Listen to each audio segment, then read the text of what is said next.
ખૂબ સરસ સાહેબ વિશે આપણે ગૌરવ છે આપણા બધાને પ્રાઉડ બરોબર એટલા માટે ધર્મરાજ સાહેબને સાંભળ્યા આપણે રાજ્યસભાના સાંસદ અને સાહેબને અભિનંદન એટલા માટે આપું જાહેરાત કરું છું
આજના વાંકાનેર તાલુકા વન મહોત્સવના કાર્યક્રમમાં ઉપસ્થિત આપણે હમણાં જેમને સાંભળ્યા એવા આપણા પોલીસગણના મોભી એવા આપણા સાડાજી ઉપસ્થિત, આપણા તાલુકા પંચાયતના પ્રમુખના પ્રતિનિધિ એવા હરુભાભાઈ, પાર્ટીના અમારા તાલુકાના અધ્યક્ષ એવા ચતુરભાઈ, આ વિભાગના મોભી અને જેમને વાંકાનેરના અંદર ઘણું સારું વૃક્ષારોપણનું અભિયાન છેલ્લા અમુક વર્ષોથી ઉપાડ્યું છે એવા આપણા મિનિયાજી ઉપસ્થિત, મંડળના આપણા તમામ સદસ્યશ્રીઓ, છયાભાઈ, એમની આખી ટીમ અને અહીંયા સવારથી ઉપસ્થિત તમામ મારા વિદ્યાર્થી દીકરાઓ દીકરીઓ સૌને આવકારું છું. થોડુંક તો સાડાજીએ વાત કરી એવી રીતના મારે વાત કરવી પડશે. આ મંચ અત્યારે એટલો સારો અને જાગૃત મંચ છે કે મુદ્દા બધાય લેવાઈ ગયા છે. ખરેખર તો ચર્ચા માટે કાંઈ જાજુ રહેતું નથી, પણ જ્યારે પર્યાવરણ માટે આપણે બધા એકત્રિત થયા હોય ત્યારે આપણા દેશના અંદર આપણા ઇતિહાસમાં સાંસ્કૃતિક ધરોહર તો જબરજસ્ત છે, એ બધાના ધ્યાનમાં છે, પણ એ સાંસ્કૃતિક ધરોહરના સાથે સાથે એક પ્રાકૃતિક ધરોહર પણ આપણી ખૂબ સારી છે. દુનિયાના અંદર હું માનું છું કે જે પ્રાકૃતિક વ્યવસ્થા છે આખા દુનિયાનું આપણે ભેગું કરી અને ભારતનું જે ભારતીય સબકોન્ટિનેન્ટ આપણે ગણાવી છે, આપણા વિસ્તારની પ્રાકૃતિક વ્યવસ્થાને જે આપણે ધ્યાનમાં દઈએ તો કદાચ સરખામણીમાં આખા દુનિયાના સામે ઊભી હોય. એનો થોડોક આપણે અભ્યાસ કરી નજર ફરાવો. ખડથી લઈને સામાન્ય ખડથી લઈ અને મોટા ઝાડવા સુધી લાખો પ્રકારની આપણા પાસે ઝાડવાની વ્યવસ્થા છે, વનસ્પતિ છે, ઝાડવા છે, બધું ઘણું બધું છે આપણા પાસે. અડધા તો આપણે બધા સાંભળ્યા પણ નહીં હોય એટલી બધી આપણા પાસે ઉપલબ્ધિ છે દેશના અંદર. પક્ષીઓની વાત કરીએ તો 1000 પ્રકારના પક્ષીઓ છે આપણા દેશના અંદર, 1000 પ્રકારના જનાવર છે આપણા દેશના અંદર. દુનિયાથી બધાએ અત્યારે તો વાઇલ્ડ લાઈફ ટુરિઝમ એટલું જબરજસ્ત થઈ ગયું, દુનિયાથી બધાએ ફરવા આવે છે. આપણે ઘરાંગણે ગુજરાતની વાત કરી તો સિંહ દર્શન કરવાનું તો હવે આખા દેશમાંથી બધાએ ફરતા થઈ ગયા છે. આપણે ગીરમાં આવે છે, આપણા વાંકાનેરના અંદર પણ રામપરાના અંદર સિંહ છે, પણ એ સેન્ચુરીના માધ્યમથી ખુલ્લા નથી એટલે આપણે બધા જોવા નથી જઈ શકતા. પણ આવી બધી ઘણી બધી પ્રવૃત્તિ છે. આમાં ખાલી 4-5 જ આપણે ગુજરાતની વાત કરીએ તો કારિયાળનું અભયારણ્ય છે વેલાવદરમાં, આપણે વાઇલ્ડ લાઈફ એટલે જે ગધેડાનું છે અહીંયા રણના અંદર, ઘણું બધું છે. આ બધી વસ્તુ આપણા ધ્યાનમાં થોડીક હોવી જોઈએ, થોડીક અવેરનેસ હોવી જોઈએ. એટલે વન વિભાગ ખૂબ સારું કામ કરી રહ્યું છે. આ પ્રવૃત્તિના અંદર જ્યારે ઝાડવા વાવવાની વાત થતી હોય ત્યારે હમણાં ગ્લોબલ વોર્મિંગની ચર્ચા થઈ. ગ્લોબલ વોર્મિંગ એક સત્ય છે અને આવનારા સમયના અંદર એ સત્ય વધારે ને વધારે ગંભીર થશે, એ ચોક્કસ વાત છે. જેમ વસ્તી વધતી જાય છે મનુષ્યની, એવી રીતના જરૂરિયાતો વધતી જાય છે. એ જરૂરિયાતો જેમ વધતી જાય છે સીધી અસર પહેલાં પર્યાવરણ ઉપર અને વન વિસ્તાર ઉપર પડે છે. પ્રાકૃતિક બેલેન્સ જ્યારે તૂટે ત્યારે ગ્લોબલ વોર્મિંગ જેવા પ્રશ્નો ઊભા થાય. આજે આપણે જોઈ રહ્યા છીએ અનિયમિત વરસાદ થાય છે. હમણાં ટૂંક સમય પહેલાં એકવાર નહીં પણ એક જ સિઝનના અંદર 2 વાર ક્લાઉડ બર્સ્ટ થતા હિમાચલ, ઉત્તરાખંડ, કાશ્મીર આખા વિસ્તારના અંદર તબાહી આપણે આપણા વોટ્સએપમાં જોતા હોય છે. આ બધો ગ્લોબલ વોર્મિંગનો એક ભાગ છે. અને ગ્લોબલ વોર્મિંગ પોલ્યુશનના કારણે આ જે અનિયમિત વરસાદ થાય છે, વધારે વરસાદ થાય છે, એ તો નુકસાની છે જ, પણ આવનારા સમયના અંદર આ કયા પ્રકારના ભયંકર રૂપ લેશે એ સમય આપણને દેખાડશે. આપણા હાથના અંદર શું છે ગ્લોબલ વોર્મિંગને પકડવા માટે? ઇન્ડસ્ટ્રીયલ પોલ્યુશન છે, વસ્તી વધારાના કારણે જે જરૂરિયાત છે એના કારણે વન ઓછો થતો જાય છે, ઝાડવા કપાય છે. આ આપણા બધાના હાથની વાત નથી. આના માટે દેશો ભેગા થઈને યુનાઇટેડ નેશન્સથી લઈ અને સરકારો હોય, કેન્દ્ર સરકાર હોય, રાજ્ય સરકાર હોય, આ બધા ચિંતન કરે અને એનું પોલિસી લેવલે વિચાર કરી અને આગળ વધે. પણ આપણે એક સામાન્ય નાગરિક તરીકે આ દુનિયાના અંદર, આ પૃથ્વી ઉપર એક સામાન્ય એક સિટીઝન તરીકે આપણે શું કરી શકીએ છીએ? તો હું ખાલી 2 જ વસ્તુ ઉપર આપ બધાનું ધ્યાન રાખવા નમ્ર મારી એક અપીલ રહેશે. પહેલાં તો છે વૃક્ષારોપણ. વૃક્ષાઓ માટે આપણે ઝાડવા માટે આપણે ઘણી બધી વાત થઈ છે. આપણા પાસે એક જબરજસ્ત ઝાડવાઓનું એક આખી વ્યવસ્થા છે પ્રકૃતિ રૂપે. હમણાં અહીંયા વાત કરવામાં આવી એ પ્રકારે વાંકાનેરના અંદર 200 વર્ષ જૂના ઝાડવા આપણા પાસે છે. કદાચ કોઈને ખ્યાલ નહીં હોય, વન વિભાગે જે મોટીવાડીનો જે વિસ્તાર છે, બાપુની જે વાડી હતી, આપણી જે વાડી છે અહીંયા જ્યાં હોટેલ ચાલે છે નદીના કાંઠે, અહીંયા વન વિભાગના જ્યારે ટાર્ગેટ પૂરા ન થતા ત્યારે 2-3 ઝાડવા આવીને દર વર્ષે વાવી જતા. એ પ્રકારના ઓલમોસ્ટ 50 વર્ષ જૂના ઝાડવા છે. પણ એનાથી પણ જૂનું 200 વર્ષ જૂના ઝાડવા મોટીવાડીના અંદર વાવેલા છે, આંબલીના ઝાડવા છે, મીઠી આંબલીના. હું તો કહું છું કે એકવાર છે ને એક કાર્યક્રમ આપણે છે ને એ 2 ઝાડવાને નીચે કરી અને આપણા યુવાનોને, આપણી ટીમને દેખાડી કે આટલો મોટો આપણો ધરોહર છે. એ 200 વર્ષ જૂનો ઝાડ હોય એટલે એને બાપુ સાહેબ કહેતા કે રાજના 7 પેઢી એને જોઈ લે છે. એ ઝાડું હજી ઊભું છે. એની પણ આખી એક નોખી કહાની છે. એને શું દુનિયા જોઈ છે, શું સતયુગ જોયો છે, એ તો એ ખાલી ઝાડવા જ કહી શકે છે. પણ આ પ્રકારની આપણા પાસે ધરોહર જ્યારે હોય ત્યારે અનેક પ્રકારના ઝાડવાનો નોખો રોલ હોય છે. ખડથી લઈને મેં જેમ કીધું મોટા ઝાડવા સુધી. અમુક આપણને ફળ આપે છે, અમુકને આપણે ધાર્મિક ઉપયોગમાં લઈએ છીએ. દાખલા તરીકે આપણો બેલનો જે ઝાડ છે એના બીલીપત્રનો ઉપયોગ આપણે મહાદેવને ચડાવી અને આપણે આપણી ધાર્મિક વિધિઓ આગળ વધારતા હોઈએ છીએ. ફળ પણ આપણા પાસે અનેક પ્રકારના આપણા પાસે છે. એટલે બધાયનો રોલ નોખો હોય છે. આયુર્વેદિકમાં આપણે જોવા જઈએ તો પાંદડાનો ઉપયોગથી લઈ થળનું જે આપણું ચામડું છે એને ઉપયોગ કરે છે. આપણે જૂની આપણી જે દવાઓની સિસ્ટમ હતી એ બધી વસ્તુનો ઉપયોગ આપણે કરતા હોય છે. એટલે બધાએ ઝાડવાનો ક્યાંક ને ક્યાંક રોલ હોય છે. કયો ઝાડવો વાવો, ક્યાં વાવો, ક્યારે વાવો, આ બધી વસ્તુ આપણે થોડી ધ્યાનમાં હોવી જોઈએ. કયા ઝાડવા ન વાવવા એ પણ આપણા ધ્યાનમાં હોવું જોઈએ. હવે દાખલા તરીકે હું આપું દાખલો, અત્યારે ઇન્ડસ્ટ્રી વિસ્તારના અંદર ફટાફટ મોટા થાય એવા આપણા કોર્નિફકસ અને કોર્નિફકસનો આપણો કોર્નોકાપસ, એનું આપણે ગુજરાતી નામ તમારે દેવું પડશે, કેમ કે હું કોર્નિકાપસ કહું છું ને ઘણાને ખ્યાલ નથી પડતું અને ગુજરાતી નામ એનું શું છે મને ધ્યાનમાં નથી. એ ઝાડવું બધે અત્યારે આપણે કોઈ પણ ઇન્ડસ્ટ્રીમાં જશું ને તો ઓલો એક ચાદર જેવી હશે. એના રોડથી ઇન્ડસ્ટ્રી વચ્ચે ધૂળ ના આવે એના માટે ફટાફટ ઓલો ઊભા થઈ જાય, હોટા ઊભા થાય, એ પ્રકારના એક ઇન્ડસ્ટ્રીમાં થઈ ગયા છે. પણ એનું લાંબા ગાળે શું નુકસાની થાય છે એ આપણે જોતા નથી. એ કેટલું નીચે ઉતરી અને પાણીની લાઈનો તોડી નાખે, એને મોટા કરવા માટે કેટલું એને પાણી વધારે જોઈએ, આ ઘણા બધા એના નેગેટિવ્સ પણ છે. હવે એ વવાઈ ગયા છે તો એનું કાંઈ થાય નહીં, પણ નવેસરથી આપણે ન વાવી અને જે આપણે જરૂરિયાત, જે જગ્યા પ્રમાણે જે આપણને લાગુ પડતું હોય એ ઝાડવા વાવી, એનું આપણે થોડુંક ધ્યાન હોવું જોઈએ. આદરણીય પ્રધાનમંત્રી શ્રી મોદી સાહેબનો આજે 17 તારીખે જન્મદિવસ હતો. ખૂબ સારી વાત છે. છયા સાહેબે ભેગા થઈને આપણે જે એમનું અભિયાન છે એક પેડ માં કે નામ, એમાં આપણે બધાએ કે શાળાના બધા વિદ્યાર્થીઓ ભેગા થઈને ખૂબ સારું આપણે એક વૃક્ષારોપણનો કાર્યક્રમ કર્યો છે. મોદી સાહેબે તો આપણને એક વિઝન આપ્યું છે, પણ એ વિઝનમાં એક ઉમેરો કરું છું. એક પેડ માં કે નામ એટલે આપણે માતૃશક્તિ માટે, આપણે પોતાના માતાઓ માટે, એમની યાદીમાં, એમના માન સન્માન માટે આપણે એક ઝાડ વાવી છે બરોબર છે, પણ એ ઝાડનો ઉપયોગ આપણી આવનારી પેઢી કરવાની છે. એક ઝાડ જે આજે અહીંયા વાવેતર થાય છે, અમે તો ક્યાંય હશું 20 વર્ષ પછી, પણ આવનારી પેઢી, તમે બધા જ્યારે મોટા થશો ત્યારે તમારા ઉપયોગમાં એ ઝાડ આવશે. એક ઝાડ વાવવું એટલે આપણા દીકરાઓ માટે, દીકરીઓ માટે આપણે સામાન્ય રીતે એના ભણતર માટે એફડી બનાવતા હોય છે. એના આવનારા સમયમાં એના લગ્ન થાય એના માટે આપણે પૈસા સાઈડમાં રાખીને એફડી બનાવીને જે તે સમય પાકે તેથી કામ આવે, આ પ્રકારની મેન્ટાલિટી આપણી હોય છે. તો પછી દુનિયાના અંદર પ્રાકૃતિક વ્યવસ્થાને જાળવવા માટે આ એક ઝાડવાને આપણે એક એફડી તરીકે શું કામ નથી જોતા?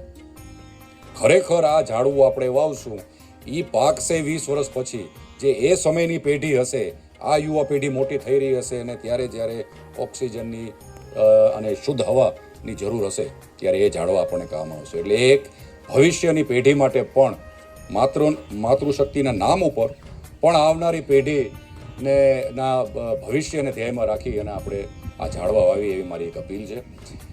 વન વિભાગનો હું આભાર વ્યક્ત કરું છું. વન વિભાગે મારો આભાર વ્યક્ત કર્યો છે. ખરેખર મારો આભાર વ્યક્ત ન કરવાનો હોય. ઝાડવા જે 3 લાખનો જે ટાર્ગેટ આપણે પૂરો કર્યો છે, એના અંદરથી જે 30,000 મળે છે એ મારા તરફથી, અમે તો ખાલી પહોંચાડતા કરી છે અને વ્યવસ્થા કરી છે. ઝાડવા તો જે આપણા 30,000 આવ્યા છે એ વન વિભાગ તરફથી આવ્યા છે. એટલે હું વન વિભાગનો આભાર વ્યક્ત કરું છું કે આપે આ ખૂબ સારું એક જે 3 લાખનો ટાર્ગેટ હતો એના અંદર 30,000 અમારા માધ્યમથી ગામડે અને શહેરી વિસ્તારના અંદર પહોંચાડવાનું કાર્ય કર્યું. આજે આપણે બાપુ સાહેબની વાત કરી, આપણે 30,000 વૃક્ષારોપણનો એક કાર્યક્રમ એમની યાદીમાં આ વર્ષે કર્યું. છેલ્લા 4 વર્ષના અંદર આપણે 1.25 લાખ જે વૃક્ષ વાવ્યા છે વાંકાનેરની અંદર, એ બદલ પણ હું ફોરેસ્ટ ખાતાનું અભિનંદન વ્યક્ત કરું છું, આભાર વ્યક્ત કરું છું. બાપુ સાહેબની વાત કરી તો હમણાં છયા સાહેબે વાત કરી, દેશના પહેલા પર્યાવરણ મંત્રી પણ આપણા વાંકાનેરના એક દીકરા હતા. એ આપણી આવનારી પેઢીને ખ્યાલ હોવો જોઈએ. પર્યાવરણ સાથે આપણે જે અનેક નાતા છે એમાં એક વધારેનો નાતો આ પણ છે. આપણા વાંકાનેરના એક દીકરા, એક રાજવી પરિવારના સદસ્ય સ્વર્ગસ્થ દિગ્વિજયસિંહ બાપુ આ દેશના પહેલા પર્યાવરણ મંત્રી હતા. એમણે 1980માં તત્કાલિક પ્રધાનમંત્રીને એક આખો રિપોર્ટ બનાવીને દીધો હતો કે 47માં રાજ ગયા પછી, એકમ થયા પછી 47થી લઈ અને 75 સુધીનો રિપોર્ટ આડેગાળે હતો. એટલા વર્ષોમાં કેટલું બધું નુકસાની જબરજસ્ત આપણા દેશના અંદર પર્યાવરણના અંદર થઈ છે. એના માટે પર્યાવરણ મંત્રાલયનું નિર્માણ કરવો નોખો જોઈએ. એ સમય સુધી પર્યાવરણ લગતા જે મુદ્દા હતા એ બધાએ વન વિભાગ નહોતો ત્યારે ખેતી વિભાગના હસ્તક થતું. એટલે ખેતી વિભાગનો એક ડિપાર્ટમેન્ટ ખાલી હતો, એમાંથી બહાર કાઢીને આખું મંત્રાલય ઊભું કરવાનું ભગીરથ કાર્ય વાંકાનેરના દીકરાએ કર્યું છે. એમના જ નાના ભાઈ મારા કાકા શ્રી રણજીતસિંહ એ જ વિભાગના અંદર આઈએએસ અધિકારી તરીકે એ જ મંત્રાલયની અંદર સચિવ તરીકે એમને ભાગ ભજવ્યો છે. આપણા પાસે તો પર્યાવરણ સાથે આ જબરજસ્ત ઇતિહાસ છે કે આ દેશના પર્યાવરણ વ્યવસ્થાના અંદર વાંકાનેરના રાજ પરિવારના બંને દીકરાઓએ આટલો મોટો કામ કર્યું. એટલે એમની યાદીમાં વન વિભાગના સાથ સહકારથી આ છેલ્લા 4 વર્ષ અંદર 1.25 લાખ ઝાડવા આપણે વાવ્યા છે. એ ખૂબ સારી વાત છે. એ ઇતિહાસ જાગૃત કરવાનું કાર્ય પણ બધા હસ્તે કરીએ છીએ. આવનારા સમયના અંદર વૃક્ષો આપણે જો વાવશું તો જ આ જગતનું કલ્યાણ થશે. હું ખાલી આ બધાને કહું છું 2 જ મિનિટ માટે ખાલી આંખું વીંચી અને આ જે ફરતી જગ્યા છે એને જોતા પછી એક રણનું વિચારો. આપણા પાસે અહીંયા જબરજસ્ત રણ છે, આખો નાનો રણ છે, મોટો રણ છે. રણમાં અને આ જગ્યામાં ફેર એક જ વસ્તુનો છે. કેનો છે? એક જ. આ હિસાબ તમારો ચોખ્ખો. જે દિવસે ઝાડવા નહીં હોય તે દિવસે ઈ રણ આખી દુનિયાની અંદર ખાલી રણ જ રહેશે. એ પરિસ્થિતિની અંદર કોઈ જાતના જીવવાનો સ્કોપ જ નથી. એટલે એ રણનો વિસ્તાર ઓછો થતો જાય અને જે વૃક્ષારોપણના માધ્યમથી, ફોરેસ્ટેશનના માધ્યમથી ઝાડવા આપણા આખા વિસ્તારના અંદર આપણે વાવી અને કુદરતી વ્યવસ્થાને જાગૃત કરવા માટે આપણે મહેનત કરી, એવી એક પહેલી વિનંતી છે. અને એક હમણાં એક અગાઉ પણ પ્રવક્તાએ ચર્ચા કરી પ્લાસ્ટિકની. આપણા હાથમાં, સરકારો તો એની કામ કરે છે, પણ આપણા હાથમાં બીજો મુદ્દો શું છે? પહેલો તો છે એક ઝાડું વાવવાનું, બીજો છે એક આ પ્લાસ્ટિકનો ઉપયોગ બંધ કરવાનો. અહીંયા જે પેઢી બેઠી છે અત્યારે એ આખી પેઢી પ્લાસ્ટિક ઉપર ઊભી થઈ છે. અગાઉની જે પેઢી છે, છૈયા સાહેબ જ્યારે નાના હતા, સાડા સાહેબ જ્યારે નાના હતા, ત્યારે આ પેઢીએ સિંગલ યુઝ પ્લાસ્ટિક તો ક્યાંય જોયો જ નહોતો. આ પ્લાસ્ટિકની બોટલું તો ક્યાંય હતી જ નહીં. ત્યારે પ્લાસ્ટિકના થેલા, કોઈ પણ વસ્તુ લેવા જાઓ, નાનાથી નાની વસ્તુમાં અત્યારે પ્લાસ્ટિકના થેલા આપણને પકડાવી દે છે. એ પ્લાસ્ટિકના થેલાનું પછી થાય શું? આપણે તો ઉપયોગ કર્યા પછી સીધો એને ફેંકી દઈએ છીએ. હવે અનેક પ્રકારના એનાથી પ્રશ્નો ઊભો થાય છે. આપણે નગરપાલિકાઓને કહેતા હોય છે, વ્યવસ્થાને કહેતા હોય છે કે ભાઈ આ ચોખ્ખું રાખતા નથી, પણ એ પ્લાસ્ટિકનું ખરેખર થાય શું એનો કોઈ અંત નથી. આ આપણી ગા માતાઓ અહીંયા ઉપસ્થિત છે. મેં જોયું છે મહાનગરપાલિકાનો અંદર કેવી ખરાબ પરિસ્થિતિ છે કે એ પ્લાસ્ટિકનું અહીંયા ક્યાંક ઘા કરી દે અને આ બિચારાને કોઈ ધ્યાનમાં ન હોય અને એના અંદર એનો ખોરાક ગોતા પ્લાસ્ટિકને ખાઈ જાય છે. પોસ્ટમોર્ટમ કરીને જ્યારે અમુક આ ગાયોને આપણે જોતા હોય છે ને તો આ વાત કરવા લાયક નથી. એવી ખરાબ પરિસ્થિતિ રહે છે. એટલે મારી આ બધાને એક જન આંદોલનના ભાગરૂપે એક જાગૃતતા લાવવા માટે પ્લાસ્ટિકનો જ્યાં ઉપયોગ ન થતો હોય અહીંયા કરવાનું આપણે બંધ કરી દઈએ. એ આપણે આપણાથી જ આપણે એ પગલું ચાલુ કરવું પડે, તો જ ગામના અંદર વાત આગળ વધે અને દેશના અંદર આગળ વધે. પ્લાસ્ટિકનો ઉપયોગ કરતા જ બંધ કરી દઈએ. જ્યાં જરૂર છે અહીંયા તો આપણે કરવું પડે, પણ જ્યાં 90% જગ્યામાં આપણે પ્લાસ્ટિકની પહેલાં શું હતી? લોખંડની બાટલીઓ હતી. લોખંડની બાટલીઓ બધા લઈ જતા. આપણા પાસે ઓલા જૂટના થેલા હતા. જે તે સમયે આપણા માતૃશક્તિ જ્યારે ખરીદી કરવા જતા, માતાઓ બહેનો જે પણ આપણે ખરીદી કરવા ત્યારે જૂટના થેલા લઈને જતા ઘરેથી. કેટલો પ્લાસ્ટિકનો બચાવ થયો. આ નાની નાની વસ્તુ છે. આપણે આપણા લેવલે એક વ્યક્તિના ગળે વાત ઉતરે અને આપણે જાગૃતતા લાવશું તો જ આ બધી વસ્તુમાંથી આપણે બહાર નીકળશું. બાકી આ પ્રવૃત્તિમાં સરકાર એક લેવલ સુધી કામ કરી શકે. આમાં ખાલી આપણી ભારત સરકારની વાત નથી, આ તો આખા દુનિયાના અંદર આ પ્રશ્ન સર્ગી રહ્યો છે. એટલે જન ભાગીદારીથી જ્યાં સુધી આપણે આ અવેરનેસ લાવશું નહીં ત્યાં સુધી આનો નિકાલ થશે નહીં. મારી આ બધાને વિનંતી છે, બીજું કાંઈ નહીં તો એક ઝાડ આપણે વ્યક્તિ દીઠ વાવી અને આપણી જિંદગીના અંદર એનો વિકાસ થાય એ ઝાડનો, એ આપણી જવાબદારી બનાવી. એ ઝાડના માધ્યમથી ગ્લોબલ વોર્મિંગનો અંત આવે.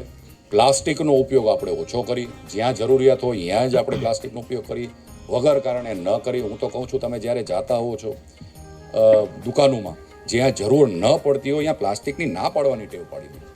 બધી વસ્તુમાં પ્લાસ્ટિક નથી જોતું હતું. આ મેં જોયું, મારા નજરે એક બાટલી કોઈક લેવા જાય તો એમાં પ્લાસ્ટિકના થેલીમાં લઈને આવે. આ આપણે હાથમાં પકડીને લઈ જઈ શકીએ છીએ કે નથી લઈ જઈ શકીએ? થઈ શકે છે. આ નાની નાની વસ્તુ છે. નાની નાની વસ્તુથી જ આખો વાતાવરણ બદલાય. આ એક બંને મુદ્દા સાથે વન વિભાગનો આજનો આજે કાર્યક્રમ છે, ખૂબ સારી રીતે યોજવામાં આવ્યો છે. એનું અભિનંદન વ્યક્ત કરું છું. ચૈયા સાહેબને એમની આખી ટીમનો અભિનંદન વ્યક્ત કરું છું. આવનારા સમયના અંદર વાંકાનેરના એક વિસ્તારના અંદર જ્યાં યોગ્ય હોય, હમણાં આપણને મેનિયાજીએ વાત કરી કે ઘણા બધા સ્કીમો છે, એગ્રો ફોરેસ્ટ્રીથી લઈ અને જે ગામડા વિસ્તારના અંદર ખરાબાઓને ઝાડવાના માધ્યમથી કન્વર્ટ કરવામાં આવે છે. આવા ઘણી બધી સ્કીમો છે. સરકાર આપણા સાથ સહકાર આપણને દે છે. આપણે એક અવેરનેસ હોવી જોઈએ કે એ કઈ વસ્તુ ક્યાં આપણે કરવી, જેથી કરી આપણું વાંકાનેર હરિયાળી બને. આ જિલ્લાના અંદર ફરવાલાયક જગ્યા ગણો કે પર્યાવરણ લક્ષ્ય કોઈ જગ્યા હોય તો આપણા જિલ્લાના અંદર વાંકાનેર તાલુકો છે. એને આવનારા સમયના અંદર આપણે એવો હરિયાળીયમણ બનાવી કે જે આખા ગુજરાતના અંદર એક દાખલો બેસે. હમણાં આપણે લાખો ઝાડવાની એક પ્રવૃત્તિ આપણે અહીંયા ડેમના ઉપર એટલે મોરબી તાલુકાના અંદર કરવામાં આવ્યો હતો મોદી સાહેબના જન્મદિવસથી અગાઉ. એ પ્રકારના કાર્યક્રમ પણ વાંકાનેરના અંદર આપણા વન વિભાગ હસ્તક થાય. પણ એ ક્યારે થાય? વન વિભાગ એક લેવલ સુધી એનું કામ કરે, પણ જ્યારે વન વિભાગની જગ્યાના બહાર આવવાનું કાર્ય થાય ત્યારે આપણા બધાનો સાથ સહકાર એમને જોઈએ. પછી પંચાયતની જગ્યા હોય, પ્રાઇવેટ જગ્યા હોય, ધાર્મિક જગ્યા હોય, ઇન્ડસ્ટ્રીયલ જગ્યા હોય, કરવા માટે વન વિભાગ આપણા સાથે હર હંમેશ ખંભેથી ખંભે મિલાવીને. આજના આ 74માં વન મહોત્સવમાં આપણા સમારંભના ચીફ ગેસ્ટ વાંકાનેરના રાજવી સાહેબ અને માનનીય સાંસદ શ્રી કેસરી દેવસિંહ સાહેબ, આપણા તાલુકા પંચાયતના પ્રમુખ હરુભા સાહેબ, સાથે ચતુરભાઈ મકવાણા, ફોરેસ્ટ ઓફિસર શ્રી મેણિયા સાહેબ અને આપ સર્વે. આ કાર્યક્રમમાં હું સવારથી આવ્યો છું અને લગભગ બધી વાતો તમારા મગજમાં અત્યાર સુધીમાં ઉતારી દેવામાં આવી છે. મારા માટે ઇનફેક્ટ બોલવા જેવું કંઈ રહ્યું નથી. હું રિપીટ ના કરું એ મારે ધ્યાન રાખવાનું. એક વાત આવી, જંગલમાં મંગલ.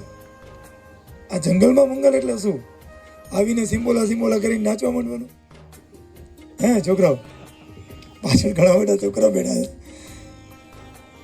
તો એક વાત એવી છે કે ઝાડ છે ને, આટલા બધા ઝાડ જંગલનું હોત તો પિયતનો વાંધો નહોતો. ઝાડ જંગલનું હોત તો પિયતનો વાંધો નહોતો. રણમાં વાવીને વિચાર લચીલો તમે ચાલ્યા ગયા. એટલે રણમાં એક વિચાર વાવ્યો છે. શું? તો કે એક પેડ માં કે ના, માં પ્રકૃતિમાં, માં ધરતીમાં, અને આપણે શ્વાસ લઈએ છીએ અને આપણે જ્યાં મોટા થયા છે એ માની ગોદ, એનું આંચલ. તો એના નામ આપણે એક પેડ વાવીએ છીએ અને એના માટેની આ એક રજૂઆત છે. પણ આ પેડ શું કામ વાવીએ છીએ? તો સાહેબોએ કીધું કે આપણને ઓક્સિજન મળે છે. એ એક ઝાડ વાવો તો અંદર કેટલા સૂક્ષ્મ જીવોથી માંડીને આપણે નીચે છાંયડો લઈએ ત્યાં સુધી આપણે પણ નભીએ છીએ, એના ફ્રૂટ ઉપર નભીએ છીએ. સાહેબે કીધું એમ ઘરે ઘરે ફ્રૂટના ઝાડ એક મિનિમમ ઝાડ વાવવું જોઈએ, જે પોસાય, જેને તમે ઉછેરી શકો એ.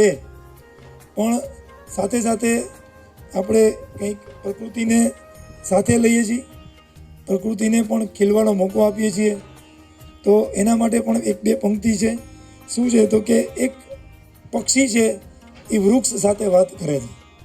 પક્ષી છે એ વૃક્ષનો માલિક ન હોય. આપણે કેમ મકાનમાં ભાડે રહીએ એમ ભાડે રહેતું હોય, જ્યાં સુધી ઝાડ રહેવા દે ત્યાં સુધી. તો કેવી રીતના વાત કરે છે કે પ્રતિ લેન્ડલોડ વૃક્ષ એટલે મકાન માલિક વૃક્ષને વાત કરે છે. શું? તું કે એમ, પક્ષી એમ કહે છે, તું કે એમ તારી ડાળે રહું તો ભાડા પેટે ટવકા દઈ દઉં? તારી ડાળે રહું તો ભાડા પેટે ટવકા દઈ દઉં? ચલો એગ્રીમેન્ટ પાકો, બધાને હું મારું હાથથી આ સરનામું દઈ દઉં. એટલે આ જે ઝાડ છે એ પક્ષીઓનું સરનામું છે. અને આપણે જોયું કે જંગલ ધીમે ધીમે ઓછા થઈ ગયા. તો એ ઓછું થતું ગયું. વચમાં એવી વાત આવી કે મોબાઈલના ટાવર છે ને એટલે ચકલી દેખાતી બંધ થઈ ગઈ. પણ ચકલીને રહેવાની જગ્યા તો જોઈએ ને ભાઈ. રહેવાની જગ્યા આપણે રાખી જ નહીં. આપણે કેવું કરવા માંડ્યા કે બારે પંખા નાખી દીધા લોબીમાં. બિચારા જે નાની ટ્યુબલાઇટ ઉપર પક્ષી માળા બાંધીને રહેતા હતા એ પણ બંધ થઈ ગયા. લેમ્પની ઉપર એક માળો હતો, તો હવે આપણે બહાર પંખા નાખી દીધા. આપણી જરૂરિયાત એટલી બધી વધી ગઈ, આપણે એટલી બધી લક્ઝરીમાં આવી ગયા કે બીજાનો વિચાર નથી કરતા. તો પછી એને શું દેવું જોઈએ? એને એનું ઘર દેવું જોઈએ. તો એને આપણે ઝાડ આપીએ. એટલે આપણે નક્કી કર્યું કે આપણા ફળિયામાં, આપણી નજીકમાં, આપણા ઘરની બહાર જ્યાં જગ્યા મળે અહીંયા એક ઝાડ વાવવું જોઈએ. અને એ ઝાડ કયું? તો કે એક ઝાડ આપણી માને નામ, આપણી માતાને નામ. અને કાયમ શું વેલ જ ઝાડને વીંટળાઈને રહેશે? વેલ છું એટલે કાયમ શું મારે જ વીંટળાઈને રહેવું? તું ઝાડ છો એ તો મને ખબર છે, પણ ક્યારેક તુંય વળગીને રહે. એટલે ઝાડ પણ આપણને આકર્ષે. આપણે ઝાડને, આપણું વાવેલું ઝાડ હોય અને એ મોટું થાય તો આપણે જ્યારે એ ઝાડને જોઈએ ને રાજીપો આવે અને ઝાડ આપણને આકર્ષે. અને એ ઝાડ આપણને આકર્ષવું થઈ જાય ને ત્યારે સમજવું કે આપણે સફળ થયા છીએ. તો આપણે હવે શું કરવાનું?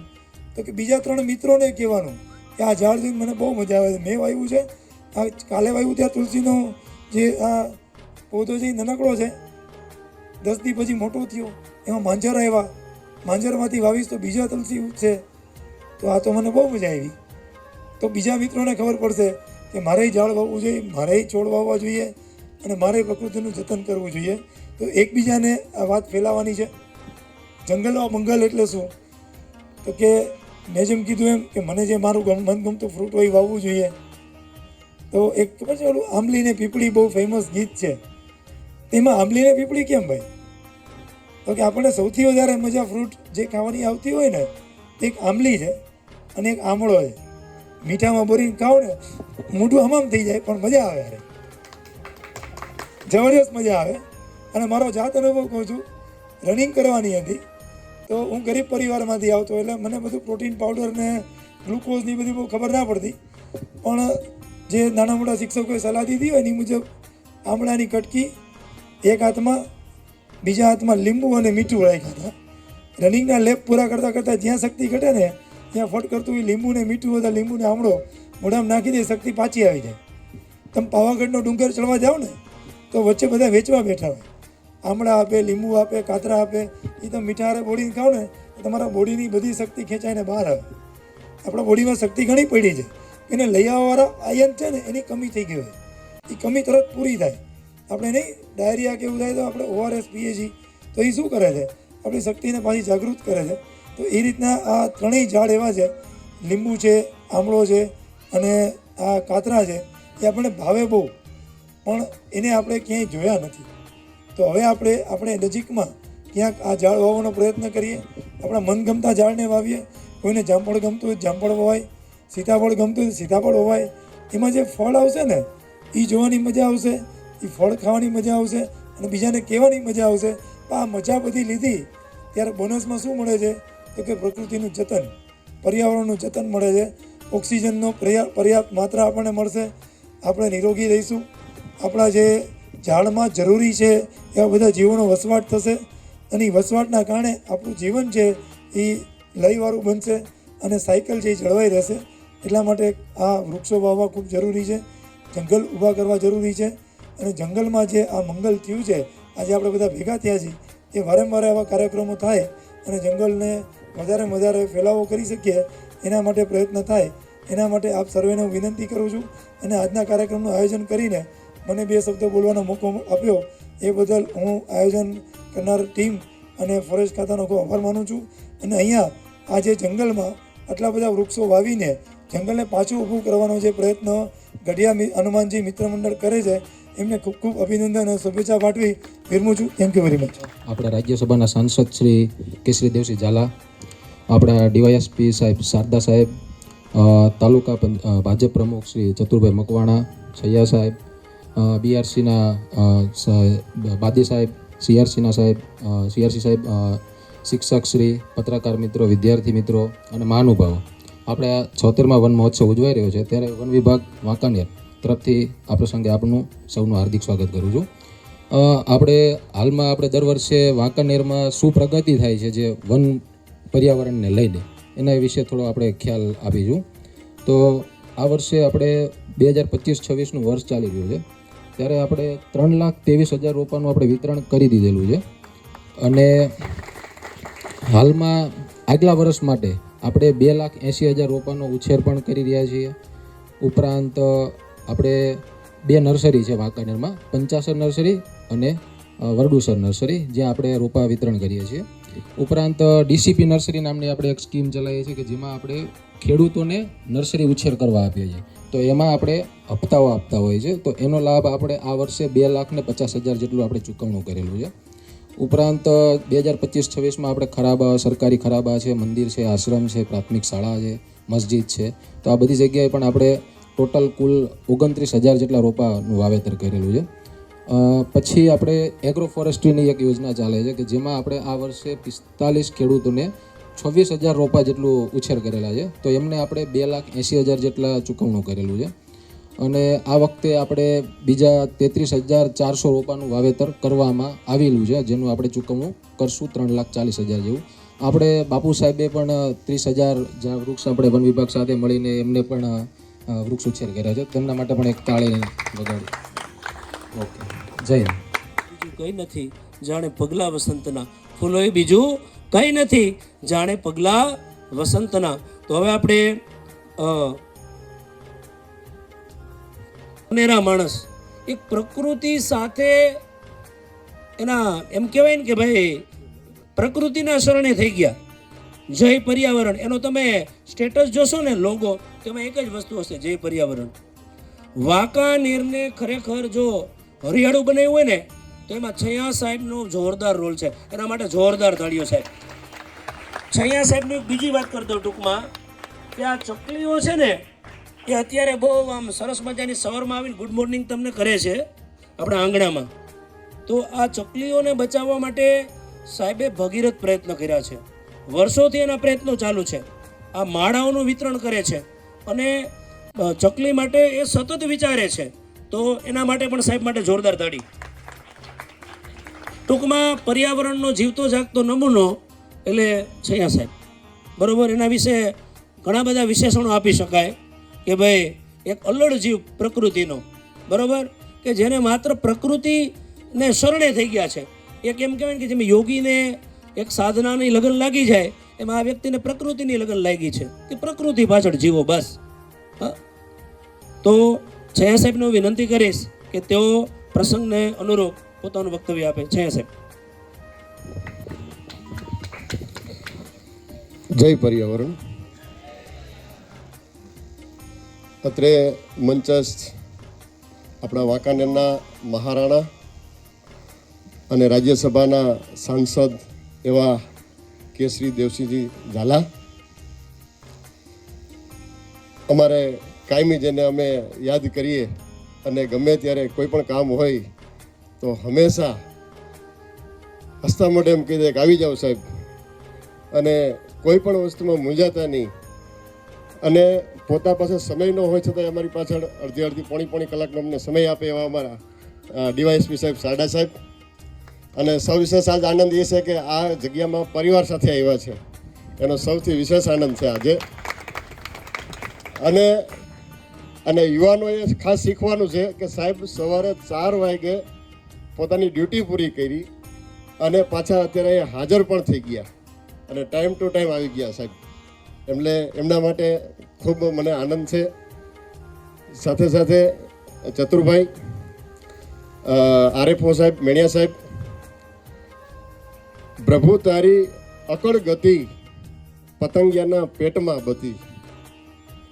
જે જીવો આપણે જોવા છે, જે પેલા હતા એને પાછા લઈ આવવા છે, એટલે આપણને એમ થાય કે પ્રભુ તારી અકળ ગતિ, પ્રભુની ગતિ કેવડી હશે કે એ જે જીવડા હોય એમાં લાઇટો થતી હોય ત્યારે આપણને એમ થાય કે એમાં કોણ ચાર્જર ફિટ કર્યું. આજે અહીંયા વાંકાનેર તાલુકા કક્ષાના 76મા વન મહોત્સવ નિમિત્તે અહીંયા ઉપસ્થિત આપણા વાંકાનેરના સ્ટેટ અને રાજ્યસભાના માન્ય સાંસદ એવા કેસરીદેવસિંહ ઝાલા સાહેબ તથા આપણા ડીવાયએસપી માન્ય સારડા સાહેબ તથા અહીંયા ઉપસ્થિત જેના થકી આ કાર્યક્રમ થયો છે એવા આપણા મેણિયા સાહેબ, છૈયા સાહેબ, અહીંયાથી વહીવટી તંત્રમાંથી CRG સાહેબ, અન્ય શિક્ષકશ્રીઓ તથા નાના ભૂલકાઓ બહેનો, તમામને નમસ્તે. વન મહોત્સવ દર વર્ષે આમ તો ઉજવીએ છીએ, પણ આજે એવી જગ્યામાં ઉજવવાનો આપણને બધાને મોકો મળ્યો છે.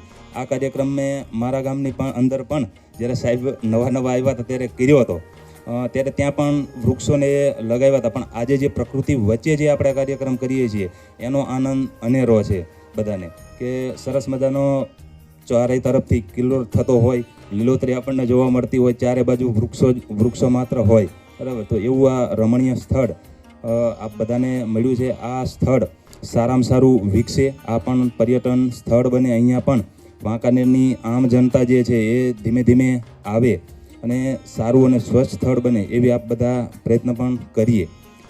આની સાથે સાથે જૈવ વિવિધતા જે છે એ આપ બધાએ કાયમ કરવી પડશે, બરાબર. હાલમાં જે ગ્લોબલ વોર્મિંગ છે એનાથી આખી દુનિયા જે છે એ પીડાઈ રહી છે, અને એમાંથી કોઈ બહાર નીકળવા માટેનો રસ્તો હોય તો એ માત્ર ને માત્ર પર્યાવરણ જે છે એને બચાવવું, વધારેમાં વધારે વૃક્ષો વાવવા, પોલિથીન જે છે જેનો આપણે રોજબરોજમાં ઉપયોગ કરીએ છીએ ઓછામાં ઓછો એનો ઉપયોગ થાય, અને એમાં પણ જે આપણે સળગાવીએ છીએ અને જે પોલ્યુશન કાર્બન ડાયોક્સાઇડ નીકળે છે, બરાબર, તો એને જે રીતે થોડો ઘણો મિટિગેટ કરશું તો જ આગામી દિવસોમાં આપણે ટકી શકશું. નહીંતર આ આપને બધાને ખબર છે કે આપણે જ્યારે જીવવા માટે થઈને શ્વાસ લેવો પડે છે અને આપણે 1 મિનિટ માટે થઈને આપણું મોઢું અને નાક બંધ કરી દઈએ તો કદાચ આપણે ઉપર પ્યારા થઈ જઈએ.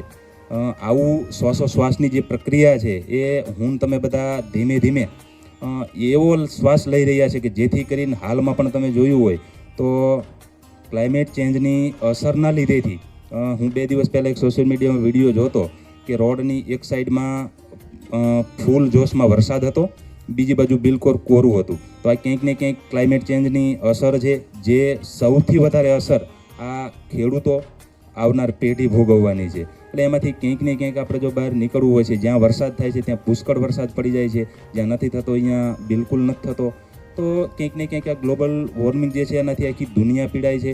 એમાં પણ આપણા માન્ય અને આપણા પનોતા પુત્ર એવા વડાપ્રધાન માન્ય મોદી સાહેબે જે આપણને એક સૂત્ર આપ્યું છે કે એક પેડ માં કે નામ, તો એ નારો એને એટલે આપ્યો કે ભાઈ માં જે છે એનું મહત્ત્વ સૌથી વધારે છે. એને આવો રૂબા આપણા વચ્ચે તાલુકા પંચાયતના પ્રમુખ પધારી રહ્યા છે, એમને જોરદાર તાળીઓથી વધાવીએ. તો એ નારો આપણે એટલા માટે મોદી સાહેબે આપ્યો કે વૃક્ષોનું મહત્ત્વ જે છે એ માની સમકક્ષ લઈ જઈએ. માને જેટલું માન સન્માન આપીએ છીએ એટલું ને એટલું સન્માન જે છે એ વૃક્ષને આપતા થઈએ. બોલ શ્રી ગાત્રાળ માત કી જય, હનુમાનજી મહારાજની જય. આજ રોજ તારીખ 20/9/2025 શનિવારના રોજ સામાજિક વનીકરણ વિભાગ વાંકાનેર અને રાજકોટની ટીમ દ્વારા ગઢિયા હનુમાન દાદાના સાનિધ્યમાં આજે 76મા વન મહોત્સવની ઉજવણી સ્વરૂપે એક કાર્યક્રમનું આયોજન કરેલું હતું, જેમાં વાંકાનેર રેન્જના સાહેબ શ્રી મેણિયા સાહેબ તથા તેમનો તમામ સ્ટાફ, તેમજ વાંકાનેરના રાજવી અને સાંસદ શ્રી કેસરી દેવસિંહ ઝાલા, તેમજ તાલુકા પંચાયતના પ્રમુખ, તાલુકા ભાજપના પ્રમુખ તેમજ અન્ય મહાનુભાવો હાજર રહ્યા હતા. આ કાર્યક્રમમાં ખાસ ખેતીની અનુરૂપ માર્ગદર્શન આપવા માટે જેમના આપણે કહી એક નોલેજ ધરાવતા શિક્ષકો એ પણ આજે આ જગ્યાએ હાજર રહ્યા હતા અને વિદ્યાર્થીઓને ખેતી વિશેનું માર્ગદર્શન આપ્યું. તેમજ આ જગ્યા ઉપર વૃક્ષારોપણ પણ કરવામાં આવ્યું હતું, જેમાં વાંકાનેરના ડીવાયએસપી સમીર સારડા સાહેબ, સાંસદશ્રી તેમજ અન્ય મહાનુભાવોના હસ્તે વૃક્ષારોપણ કરવામાં આવ્યું હતું. આજનો સિટી પેજના માધ્યમથી વાંકાનેરના દર્શકોને એક વિનંતી કરી છે કે જ્યાં જ્યાં વાંકાનેર રેન્જ ઓફિસ તરફથી વૃક્ષો આપણને વિનામૂલ્યે આપે છે, તો આપણે એ વૃક્ષોને જ્યાં બેજાર જમીન છે ત્યાં વાવી અને આ પ્રકૃતિને હરિયાળી બનાવી. આ કાર્યક્રમમાં મારા માર્ગદર્શક અમારા કહેવાય પર્યાવરણ ગુરુ એવા ભૂપતભાઈ છે, એનું મને હરેક સમયે માર્ગદર્શન મળ્યું છે. અને આજનો આ કાર્યક્રમ અહીંયા ઉજવણી કરી એ બદલ સમસ્ત team, range office team, Rajkot વિભાગ, મોરબી વિભાગ અને વાંકાનેર વિભાગ, આ તમામનો અમે ખૂબ ખૂબ આભાર માની છીએ. બસ આવી જ રીતે આપ સૌ આ જગ્યાએ અવતારો પરિવાર સાથે એવી આશા સાથે વંદે ભારત. પ્રથમ તો ઓકે, જય હિન્દ સૌને. સૌપ્રથમ તો હમણાં આ ગઢિયા હનુમાનજી મિત્ર ગઢિયા હનુમાન મંદિર છે. ગઢિયા હનુમાન મંદિરમાં આજે ગઢિયા હનુમાન મિત્ર મંડળ છે એ જે રીતે કામ કરી રહ્યું છે એ જાણીને અમને અમારા ફોરેસ્ટની ટીમ દ્વારા મને ખબર પડી, મારી ટીમને ખબર પડી કે અહીંયા આપણે બહુ સારું એવું વન વિભાગ જે કામ કરે છે એ કામ મિત્ર મંડળ કરી રહ્યું છે. તો એ કામને જોતાં અમે વિચાર્યું કે આપણે પ્રકૃતિના સાનિધ્યમાં જ તે આપણે વન મહોત્સવની ઉજવણી કરીએ, કે આ તાલુકા કક્ષાનો વન મહોત્સવ એવી જગ્યાએ ઉજવણી કરીએ કે જ્યાં આ છે એ કેવું કહેવાય કે હિડન જેમ્સ કહેવાય આને, હિડન જેમ્સ ઓફ બ્યુટી કહેવાય આને, કે જ્યાં છે ને કોઈ સામાન્ય માણસ નથી પહોંચી શકતો એવી જગ્યાએ આપણે આ વખતે વન મહોત્સવનો કાર્યક્રમ કર્યો છે અને બહુ સારી રીતે સફળ રહ્યો છે. એમાં સૌ મિત્ર મંડળ અને જે બીજા મંડળ પણ હતા સામેલ, એમનો સૌ પ્રથમ તો આભાર વ્યક્ત કરીએ છીએ. આપણને અહીંયા પ્રાકૃતિક શિક્ષણ, આપણે પ્રાકૃતિક ખેતી વિશેનું જે શિક્ષણ આપવામાં આવ્યું છે, અમુક વસ્તુ સમજાવવામાં આવી છે, તો એના બદલ આપ સૌનો સૌપ્રથમ આભાર.